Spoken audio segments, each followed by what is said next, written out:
सुरमा की एक यकज़दा ठिठुरती शाम थी जब मेरी वफात हुई। इस दिन सुबह से बारिश हो रही थी। बीवी सुबह डॉक्टर के पास लेकर गई।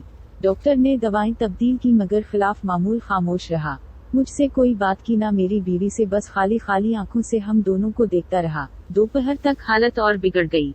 जो बेटा पाकिस्तान में था वो एक तरबियती कोर्स के सिलसिले में बैरून मुल्क था।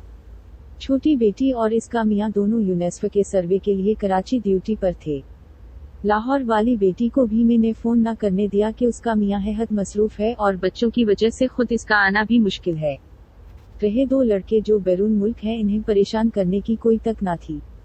यूं सिर्फ मैं और बीवी ही घर पर थे और एक मुलाजिम जो शाम ढले अपने घर चला जाता था। असर ढलने लगी तो मुझे महसूस हुआ कि नकाहत के मारे बात करना मुश्किल हो रहा है। मैंने अपनी पुरानी डायरी निकाली, बीवी को पास बिठाकर रुकूम की तफसील बताने लगा जो मैंने वसूल करना थी और दूसरों को अदा करना थी।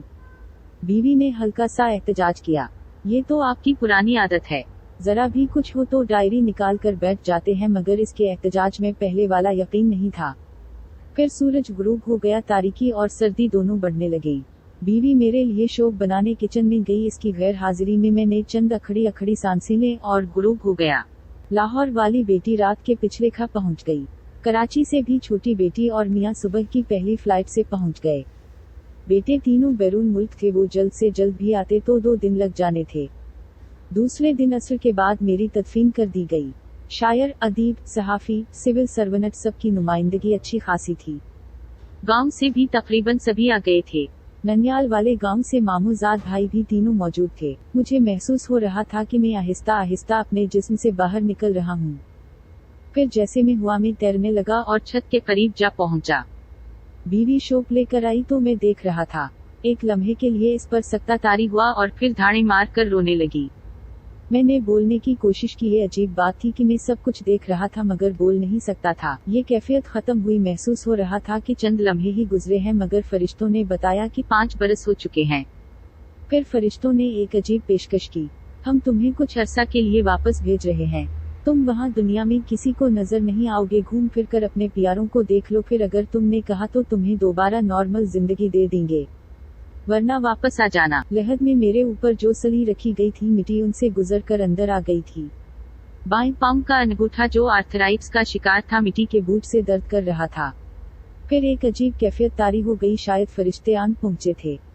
उसी कैफियत में सवाल जवाब का सेशन हुआ। मैंने ये पेशकश गनीमत समझी और फौरन हाँ कर दी। ये अलग बात के फैसला पहले ही हो चुका था। फिर एक मदहोशी की हालत छा गई। आंख खुली तो मैं अपनी गली में था। आहिस्ता आहिस्ता कदम उठाता अपने घर की जानिब चला। रास्ते में कर्नल साहब को देखा। घर से बाहर खड़े थे। इतने ज्यादा बुरे लग रहे थे। ख्वाजा साहब बेगम के साथ वॉक करने निकल रहे थे। अपने मकान के गेट पर पहुंचकर मैं ठिठक गया। मेरे नाम की तख्ती गायब थी। दरवाजा खुला था। मैं सबसे पहले सीढ़ियां चढ़कर ऊपर अपनी लाइब्रेरी में गया। ये किया। किताबें थी ना अलमारियां, राइटिंग टेबल, इसके साथ वाली महंगी कुर्सी, सोफा, आला मरकजी मुलाजमत के दौरान जो शेल्वें और यादगारें मुझे मिली थी और अलमारियों का के ऊपर सजा कर रखी हुई थी। पोर्च में गाड़ी भी नहीं खड़ी थी। वफात से चंद हफ्ते पहले ताज़ा तरीन मॉडल की खरीदी थी। इसका सनरूफ भी था और चमड़े की ओरिजिनल सीटें थी। धचका सा लगा। गाड़ी कहाँ हो सकती है? बच्चों के पास तो अपनी अपनी गाड़ियाँ मौजूद थी।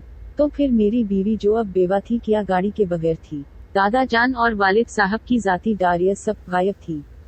कमरा यूं लगता था गोदाम के तौर पर इस्तेमाल हो रहा था। सामने वाली पूरी दीवार पर जो तस्वीर 15,000 रुपए से लगवाई थी, जगह जगह से फट चुकी थी।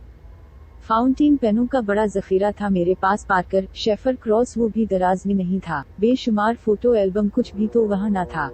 मुझे फारसी की कीमती ईरान से छपी हुई किताबें याद आईं। दादा जान के छोड़े हुए कीमती कलमी नुस्खे, गुलिस्तान सदी का नादिर नुस्खा जो सोने के पानी से लिखा हुआ था और धूप में और छाँव में अलग अलग रंग की लिखाई दिखाता था। नीचे ग्राउंड फ्लोर पर आया। बीवी अकेली किचन में कुछ कर रही थी।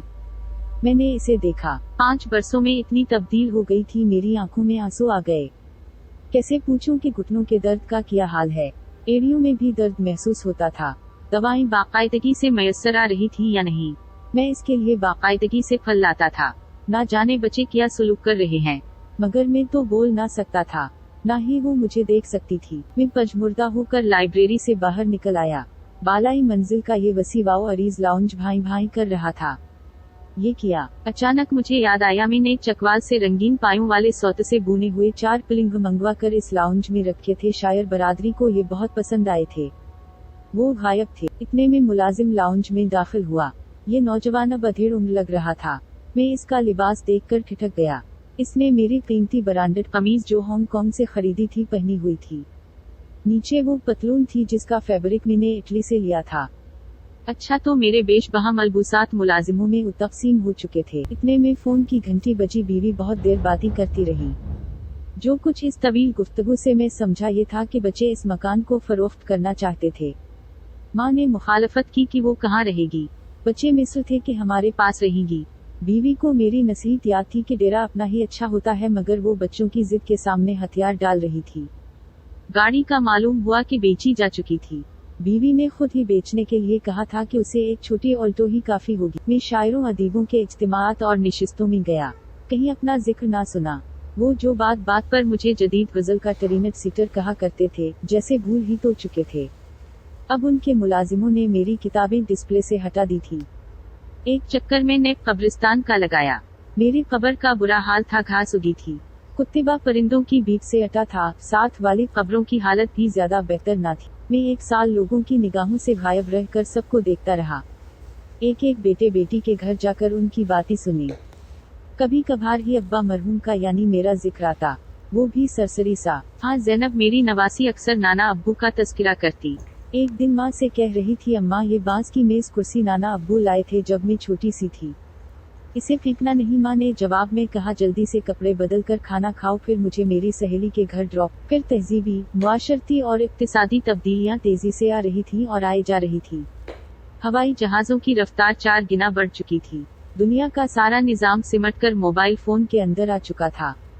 मैं इन जदीद तरीन मोबाइलों का इस्तेमाल ही ना जानता था। 1 साल के जायजे के बाद मैं इस नतीजे पर पहुंचा कि मेरी मौत से दुनिया को कोई फर्क नहीं पड़ा था, रमक भर भी नहीं। बीवी याद कर लेती थी, ताहम बच्चे पोते 9 से पोतियां सब भूल चुकी थी। अदबी हलकों के लिए मैं अब तारीख का हिस्सा बन चुका था। जिन बड़े बड़े महकमों और इदारों का मैं सरबराह रहा था, वहाँ नामों वाले पुराने बोर्ड तक हट चुके थे और नए बोर्ड भी मुसलसल भरते जा रहे थे। दुनिया रवां दवां थी, कहीं भी मेरी जरूरत ना थी। घर में ना आबाद, मकान यक चुका। मैं एक तो किसी बच्चे के पास रह लेती, 2 को अब वो कहाँ संभालते फिरेंगे। दोस्त थोड़े, वो अब बाकी बचे थे, वो भी अब बीमार और चल चलाओ के मराहिल का सामना कर रहे थे। मैं वापस आता तो दुनिया में मुकम्मल तौर पर उनफिट होता। नए लिबास में पैवनत की तरह जदीद बस्ती में पुराने मकबरे। फर्ज कीजिए मैं फरिश्तों से अल्तमास करके दोबारा दुनिया में नॉर्मल जिंदगी गुजारने आ भी जाता तो कहीं खुशामदीद न कहा जाता, बच्चे परेशान हो जाते। उनकी जिंदगियों के अपने मंसूबे और प्रोग्राम थे जिनमें अब मेरी गुंजाइश कहीं ना थी। हो सकता है बीवी भी कह दे कि तुमने वापस आकर मेरे मसाइल में इजाफा कर दिया है। मैंने फरिश्ते से राब्ता किया और अपनी आखिरी चवाइस बता दी। मैं वापस कब्र में जाना चाहता हूँ। फरिश्ता मुस्कुराया। इसका कमनट बहुत मुख्तसर था। हर इंसान यही समझता है कि इसके बाद जो खला पैदा होगा कभी भरा नहीं जा सकेगा, मगर वो ये नहीं जानता कि खला तो पैदा ही नहीं होता। मोहम्मद इजहार अल हक।